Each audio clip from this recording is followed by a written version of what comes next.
जय हिंद दोस्तों, 8 PM सैनिक न्यूज में आपका हार्दिक स्वागत है। सब सैनिकों को ये लग रहा है कि आखिर अब क्या होगा।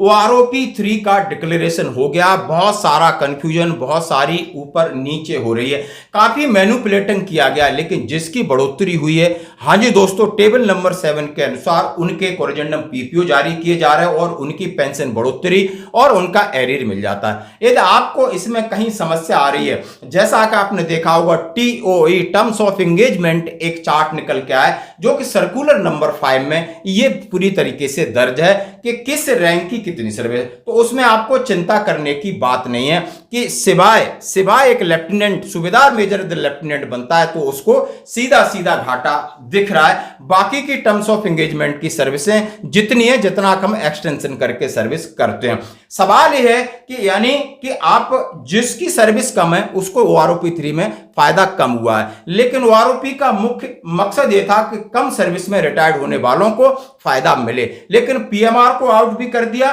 और कम सर्विस वाले जो रिटायर्ड हैं, कम छोटे रैंक के, उनको भी इन्होंने फायदा देना बंद कर दिया। यानी जो ये लॉलीपॉप है आप उनको दे सकते हो और जिनके लिए ये है नहीं। तो ये है ओआरओपी की बात। यदि आपका कोई सवाल है, यदि आपके पास कोई अनचेंज का मैसेज आया, तो पहले वो टेबल नंबर 7 में चेक करें, आपका रैंक चेक करें, लेंथ ऑफ सर्विस चेक करें, और उसके बाद पीसीडीए का जो टोल फ्री नंबर है 1800-180-5325 पे बात करें। जिसका कोरिजेंडम पीपीओ आ गया, अच्छी बात है, नहीं आया तो फिर भी बात कर सकते हैं। और जिन लोगों का नहीं आया है एरियर या पेंशन संशोधन नहीं हुई है टेबल नंबर 7 के हिसाब से, वो इस महीने अभी फर्स्ट वीक में काम चल रहा है, जरूर होगी।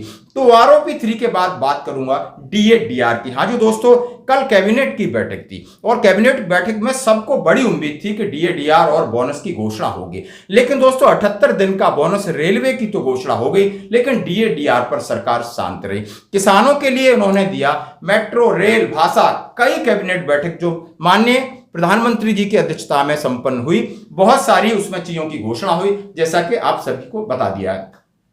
अब मैं बात करूंगा आखिर आगे क्या है उम्मीद। दोस्तों अब उम्मीद की मैं बात करूंगा तो यानी डीए डीआर आपका अक्टूबर, ये जो चल रहा है, दिवाली से पहले इसकी घोषणा होगी और 50 से 53% आपका डीए आपके खाते में आएगा। और एआईसीपीएन के आंकड़े जुलाई और अगस्त के कह रहे हैं कि इस बार डीए की स्पीड बहुत कम है। जनवरी 2025 के लिए जो एआईसीपीएन की मंथली गणना होती है उससे अभी तक हम 53 पॉइंट समथिंग पे पहुंचे, 54% पे भी नहीं पहुंचे, 2 महीने निकल चुके हैं। हम उम्मीद कर सकते हैं कि ये 2.5 से 3% से ज्यादा अगले बार बढ़ोतरी नहीं होगी। ये थी बात डीए के ऊपर। अब मैं बात कर रहा हूं 8वें वेतन आयोग को लेकर क्या चल रहा है। क्या 1 जनवरी 2026 में आपकी पे पेंशन में सुधार होगा, जो कि आवश्यक है। बढ़ती हुई महंगाई को देखते हुए सरकार के ऊपर लगातार दबाव बना जा रहा है कि आप 8वां वेतन लाइए। और 8वां वेतन लागू करने से, जैसे कि फिटमेंट फैक्टर की बात की जा रही है कि आपके 7th पे कमीशन में 2.57 का फिटमेंट फैक्टर,